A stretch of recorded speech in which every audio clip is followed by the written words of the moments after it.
nagsasabi sa akin na hindi ako makamove on.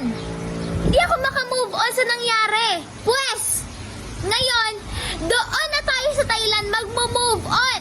Doon na tayo sa Thailand magmo-move on, guys, para wala nang issue sa inyo.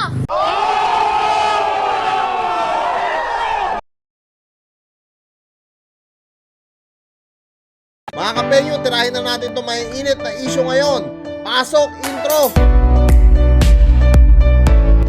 Hey, what's up sa inyo mga kapenyo? At today, meron na naman tayo napaka-init na reaction video. Ito na nga mga kapenyo, no, yung sinasabi ko na kung saan talagang kumpirmado na po na naghiwalay na etong si Boy Tapang at Cherry White. At ayon din dito sa kaibigan niyang matalik na si Bad Boy ng Cebu. Shoutout nga pala sa'yo, Bad Boy ng Cebu. Kaibigan din natin tong taon to at mabait din na tao etong si Bad Boy ng Cebu, no? Talagang sinamahan nga niya papunta ng Thailand kahapon etong si Boy Tapang, na kung saan may caption nga dito si Bad Boy ng Cebu, kawawa naman apo ko, nasaktan na naman ulit. Sinama ako ngayon papuntang Thailand para mag-move on. Tapos nakalagay nga dito, Boy Tapang Vlogs at Heart, na talagang sira na nga mga kapenyo, na kung saan talagang kumpirmado na hiwalay na etong si Cherry White at Boy Tapang. At dito mga kapenyo, sa pangalawang My Day nga ni Boy Tapang mismo na Ronnie Swan, talagang dito mga kapenyo, sinabi at inanunsyo na ni Boy Tapang na hiwalay na talaga sila. Eto nga yung naging caption dito ni Ronnie Swan mga kapenyo aka Boy Tapang. Sasagutin ko na lahat ng mga tanong ninyo dahil alam ko na naguguluhan kayo, lalo na sa mga sumusuporta sa amin ni Cherry White. Ayokong magtago na sikreto dahil alam kong malalaman at malalaman pa rin ninyo about sa amin ni Cherry White. So talagang dito kinukumpirma nga eto ni Ronnie at sinabi niya, oo, hiwalay na kami ni Cherry. Tama ang haka-haka ninyo. Oo, hiwalay na kami for some reason at kailangan namin to para sa ikakabuti sa aming sarili. So ano kaya ang dahilan mga kapenyo ng pagkakahiwalay neto ni Boy Tapang at ni Cherry White? Gayon pa man, napakasaya nga lang nila nung mga kailan lamang mga kapenyo, no, na kung saan sa mga contents nila halos sweet na sweet pa silang dalawa at makikita pa natin yung ilan nilang kissinsin doon at kung saan na rin sila nakapuntan dalawa. Sa katunayan nga sa sobrang pagmamahal ni Cherry White dito kay Boy Tapang, pinakilala pa niya ito sa mga magulang niya, no, at kitang-kita nyo naman siguro sa kanilang mga vlogs mga kapenyo na talagang sobrang sweet na to. At talagang kahit mismong itong si Ronnie, no, si Boy Tapang, pinakilala rin niya, no, etong si Cherry White dito sa kanyang mga magulang. So talagang kasal na nga lang, no, ang kulang dito sa dalawang to. Pero sa hindi inaasahan, biglang-bigla nag-anunsyo si Boy Tapang na hiwalay na nga etong dalawa. Kaya medyo naguluhan din ako, no, as a fans, talagang naguluhan ako, no, dito sa naging statement nga ni Boy Tapang at ganun na rin kay Bad Boy ng Cebu. Kaya naniniwala na ako, no, dito sa sinasabi nga ni Makagago nung mga panahon na nag-aaway nga sila ni Makagago noon. Sinabi ni Makagago na hindi magtatagal etong chitae. Etong Boy Tapang at Cherry White.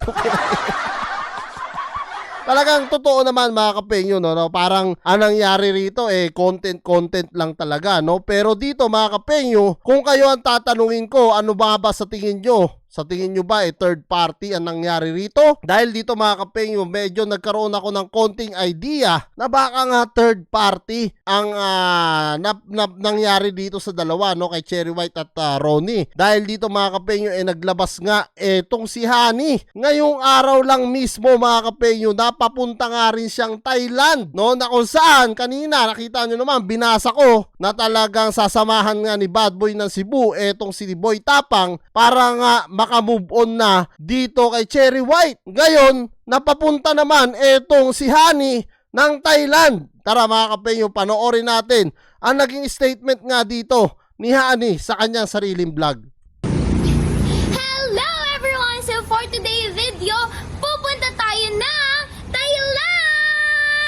ngayon, Nako guys, po mga actually, kapengyo, ayan ha, rinig naman ng dalawang tenga nyo. Pupunta nga raw si Honey ng Thailand, no? So yan, medyo parang nagulantang ako kasi si Bad Boy ng Cebu kahapon lamang, nagsabi nga na pupunta sila ng Thailand, ito ni Boy Tapang. Tapos ngayon, pasunod din. Etong si Honey, ang lupit mo talaga, Boy Tapang. Ikaw ang pinakamagandang lalaki sa balat ng lupa. Lodi na talaga sa chika bebe to. invite lang sa akin na pumunta ako Uy, ng may Thailand nag-invite daw. ngayon. And actually, kagabi lang siya. Kagabi lang siya nag-chat sa Kagabi akin. lang, ha? And for the very long time na hindi siya nag-chat sa akin. Ngayon, nag-chat na siya sa akin na pumunta daw ako ng Thailand. Sumunod daw ako ng Thailand. Oh, puta rages. Kayo rin ba mga kapenyo nakakatunog kayo, no? Sa tagal-tagal nga raw, no? Na hindi nga raw nag-chat itong taon to. Ayaw pa niya pangalanan no? Ngayon nga lang daw ulit o muli na nag-chat at pinapupunta siya ng Thailand. That is what you call Hokage moves. Ang lupit mo talaga, Boy Tapang. Alam na this, mga kapenyo. Kasi nga, meron daw siyang ibibigay sa akin na big Uy. project. Ano kaya itong big Uy. project na to? So, syempre, gusto ko siyang makausap ng personal. Gusto niya rin ako makausap ng personal. So, Uy. mas maganda, magkausap kami ng personal. And Ayan, magkakausap ng araw ng personal, mga kapenyo. Mukhang magkakaigihan na to, puke. Ang lupit talaga ni Boy Tapang. Lumalangoy sa dalawang bangka ngayon, mga kapenyo, ha? nakita ko yung big project na yon. And sinabi naman niya sa akin, sagot niya na yung ticket ko, sagot niya na lahat ng expenses ko. Basta pumunta tayo ng Thailand. Oh! Libre lahat, mga kapenyo. Putang ina. Ang lupit naman ng sponsor mo, Miss Honey. Sipin mo ha, tangin na, libre lahat, mga kapenyo ha. Ang tindi nito ha. Bihira yung mga ganun sponsor na ngayon ha. Puta. Pero kayo mga kapenyo, anong hinala nyo dito? Kasi parang napagdugtong-dugtong ko lang sa aking isipan. Nag-post si Bad Boy ng Cebu kahapon lamang. Tapos ngayon sinasabi nito ni Honey na nag-chat nga raw kahapon sa kanya etong sponsor niya sa Thailand, no? Na ngayon papunta nga siya. Puta, ang lupit nito ah. Okay guys, ay, teka lang ha. Marami sa inyo na nasasabi sa akin na hindi ako makamove on. Aha. Hindi ako makamove on sa nangyari. Pues, ngayon, doon na tayo sa Thailand magmo-move on. O yun, doon na no? tayo sa Thailand magmo-move on, guys, para wala nang issue sa inyo. Oh, ang lupit naman niya mga kapenyo. Sa Thailand na nga raw siya magbubub. Mukhang imumukbang ka ron ha. Malupit ang breakfast ni Boy Tapang ngayon. Tapos na yung dinner Ano naman no, yung breakfast naman ngayon. O, teka. Okay na ba sa inyo yan? Doon na tayo sa Thailand mag-move on, hindi na sa Ayun, no? Pilipinas. Mhm. O, tara. Let's go. Samahan niyo ako sa Thailand. So yan mga kapenyo, ano nga masasabi nyo dito sa anunsyo ni Miss Honey na pupunta na nga raw siya ng Thailand at para raw maiiwasan na natin yung haka-haka, eto na nga, no, pupunta na daw siya doon para wala na, maka-move on na daw tayo. Sa statement mo na to, Miss Honey, mas lalong mas lalong tumindi ang haka-haka namin dahil sa pangyayarin to, no. Mabuti sana kung yung lugar ni Boy Tapang na pinuntahan Singapore or Malaysia or Korea, hindi na ako magtataka, baka nga talagang sponsor yun. Pero ngayon na nandun si Ronnie at pupunta rin siya ng Thailand, napaka-coincident naman ata, putang ina.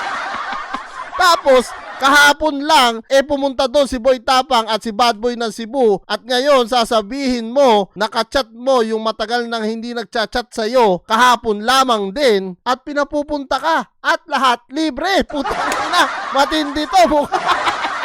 Kaya nga siguro nagkahiwalay etong si Boy Tapang at Cherry White. Ayun sa aking haka-haka lang naman mga kapenyo. So kung kayo, ano sa palagay nyo mga kapenyo? Sa palagay nyo ba tama din yung aking naiisip? Ganun din ba ang naiisip nyo dito ngayon kay Boy Tapang at Cherry White sa kanilang paghihiwalay. Comment nyo na lang down below lahat ng mga opinion nyo mga kapenyo at lahat-lahat po yan mababasa ko. Maraming salamat mga kapenyo at kita-kita lang tayo sa susunod kong reaction videos.